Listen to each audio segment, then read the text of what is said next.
Très chers téléspectateurs de 14 TV Gabon, bonsoir, soyez les bienvenus pour ce flash d'information du mardi 25 mars 2025 dans le magistère universel. Dans un message adressé aux participants de l'Assemblée plénière de la Commission pontificale pour la protection des mineurs, message signé alors qu'il était encore hospitalisé, le Saint-Père les a encouragés à continuer à faire grandir le filet de sécurité dans l'Église. En soulignant la dimension prophétique du travail de cette commission, le pape François a remercié les membres pour leur précieux service qui représentent de l'oxygène pour les églises locales et les communautés religieuses. Pour le pape François, le travail de la commission ne se réduit pas à des protocoles à appliquer, mais promeut des garanties afin que chaque enfant, chaque personne vulnérable trouve un environnement sûr dans la communauté ecclésiale. En rappel, c'est en octobre 2024 qu'un premier rapport de cette commission avait été publié présentant ainsi un audit des initiatives mises en œuvre dans les églises locales, les congrégations religieuses et les pratiques de la curie. Nouvelle d'église. Le lundi 17 mars 2025, un groupe d'universitaires catholiques béninois a rendu public l'initiative d'un colloque international sur l'inculturation en hommage à Monseigneur Barthélemy Adoukonou. Ce grand événement, qui sera organisé le 22 août 2025, a pour objectif d'examiner plusieurs aspects clés du sillon noir et de mettre en lumière l'originalité de la démarche de Monseigneur Adoukonou tout en ouvrant le débat sur les enjeux théologiques, pastoraux et culturels qu'elle soulève pour l'Église catholique d'Afrique. On note que le projet a été soumis au président de la conférence épiscopale, son Excellence Monseigneur Roger Ogbeji, archevêque de Cotonou. Dans le magistère local, son Excellence Monseigneur Jean-Vincent Ndoyen, évêque du diocèse d'Oyem et président de la conférence épiscopale du Gabon, accompagné de Monseigneur Ezebu Chinekezi Obonamanaou, évêque du diocèse de Port-Gentil, ont effectué une visite de travail au grand séminaire national Saint-Augustin de Libreville le samedi 22 mars 2025 dernier. Au cours de cette visite guidée, les deux prélats ont rencontré individuellement les membres de l'équipe dirigeante, mais également les séminaristes en propédétique, philosophie et théologie.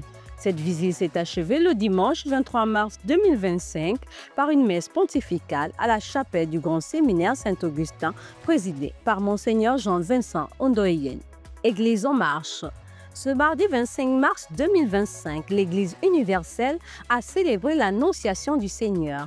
À cette occasion, une messe a été célébrée en milieu de matinée au monastère Notre-Dame-des-Anges à Essassa par l'abbé Serge Patrick Mabikassa, qui a invité les sœurs à être des annonciatrices de paix et d'espérance. Une commémoration qui a donné aux sœurs Clarisse de rendre grâce à Dieu pour le oui de Marie et de célébrer le 57e anniversaire de profession religieuse de sœur Marie Felicitas, une religieuse originaire d'Argentine.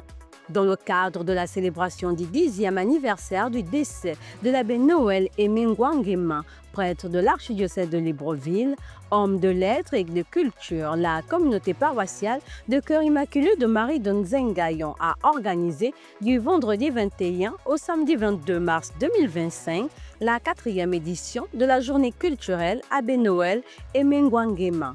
Au menu de cet événement, plusieurs activités, dépôt de la gerbe de fleurs sur la tombe de l'abbé Noël Emengwangema au petit séminaire Saint-Jean, l'Eucharistie, des conférences sur le thème Noël Ngwan et la dimension sociopolitique de l'espérance. Pour la boucle des activités, il y a eu un défilé de mode, un atelier culturel et un concert.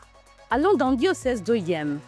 Les abbés Francis Debrascar Ndonobam, Nervel Saint-Laurent Zuengema et Keskan Lilian Minko Meyon, qui furent ordonnés prêtres en la solennité des saints Pierre et Paul le samedi 29 juin 2024 en la cathédrale Saint-Charles Luanga d'Oyem, des mains de son Excellence Monseigneur Jean-Vincent Ndoyen, évêque du diocèse, qui n'avait pas encore la faculté de présider le sacrement de la réconciliation, ont passé avec brio l'examen de juridiction le lundi 24 mars 2025 à la salle de réunion de l'évêché. Toujours dans le diocèse d'Oyem, dans le cadre de la célébration du Jubilé de l'Espérance, la commission de la catéchèse et le doyenné centre ont organisé un pèlerinage des catéchumènes jeunes et adultes le samedi 22 mars 2025 dernier au sanctuaire Notre-Dame de l'Espérance. Plus de 500 catéchumènes ont répondu favorablement à cette invitation avec leurs encadreurs et les prêtres des différentes paroisses du doyenné centre. Occasion pour les pèlerins de se ressourcer tout en accueillant le message d'espérance en ce temps de carême. Chers téléspectateurs de Cathode TV Gabon, c'est ainsi que s'achève votre flash d'information de ce mardi 25 mars 2025. Nous vous remercions de l'avoir regardé. On marche vers les 200 ans de l'histoire de l'évangélisation de l'Église catholique au Gabon. Gardons la foi, l'espérance et la charité.